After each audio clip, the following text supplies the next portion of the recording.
Namaste students, this is JVN Brijesh Kumar Yadav, Faculty of Education and Methodology, Jyoti Vidyapeth Women's University, Jaipur. Students, I have prepared this lecture for BSc B.Ed ZBC 5th semester. Today's topic is taxonomy of Euphorbia. Students, by seeing the images on the slides, I hope you would understand what we are going to study. If you are unable to understand the image of leaves, but these fruits are well familiar. This is Imblica. So today we are going to study the family Euphorbiaceae. Okay.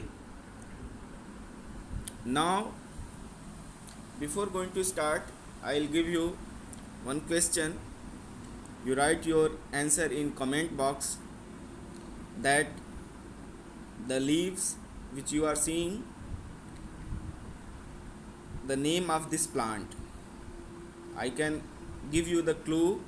This plant is belonging to Euphorbiaceae family, but you have to write the botanical name of this plant. Okay. One more information, you might have observed, experienced, seen. This is an ornamental plant which is found in indoors, even in campus also present. Okay, I will wait for your answer. Now let's start with systematic position.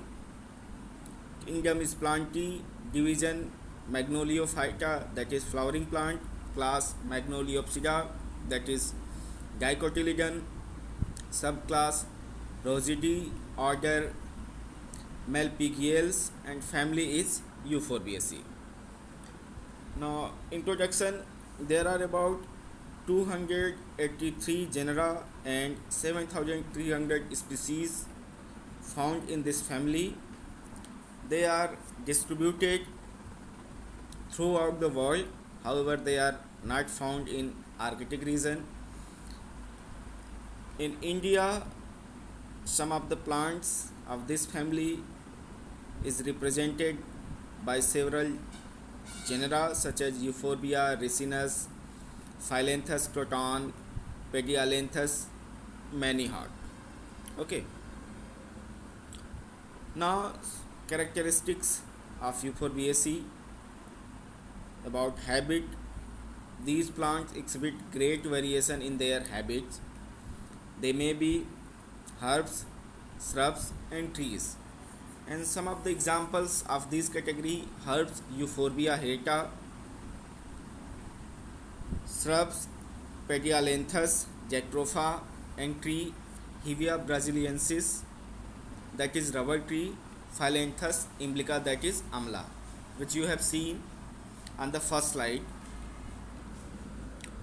Now characteristic of Euphorbiaceae regarding to vegetative character: leaves are spiral, sometimes opposite or whorled, simple or compound.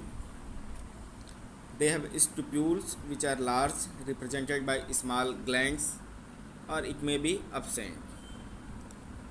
About flower, they are unisexual, usually actinomorphic, cymose inflorescence. Fruits are capsule or drupe. Seeds often with conspicuous caruncle. Okay. Now floral parts: calyx, which is reduced or absent, or 5 when present. Estivation is valvate or imbricate. Now corolla, which is reduced or absent, if present it will be 5 valvate or imbricate estivation. About endoecium, there are 5 stamens but may be numerous. Filaments basically united. Anthers with longitudinal slits or apical pores. Nectaries is present. rudimentary ovary present in male flower. Gynoecium is superior, usually three-lobed with free or basally united styles. These are the floral parts: male flower, female flower, Scythium. You can go through them, and I have already uploaded on your portal. Now, about economic importance, this family is also a source of food. Some plants such as Maniheart esculenta it gives starchy food from its tuberous roots. Regarding oil yielding, some of the plants gives wood oil, artist oil and other drying oil. These oils are used in paints.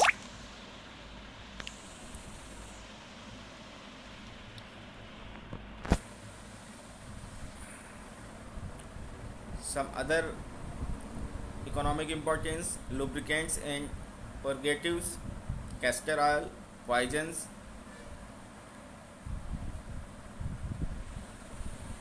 The milky juice of many plants like Maniheart are deadly poisonous. Some are very dangerous for stomach. Some can cause blindness of eyes. These are also used to kill some insects. So in this way they can be used as a insecticide, even bioinsecticide. Okay. So students, in this way we have seen the family description of Euphorbiaceae. Students, again I am reminding that you reply me in comment box which I have asked you. Thank you very much.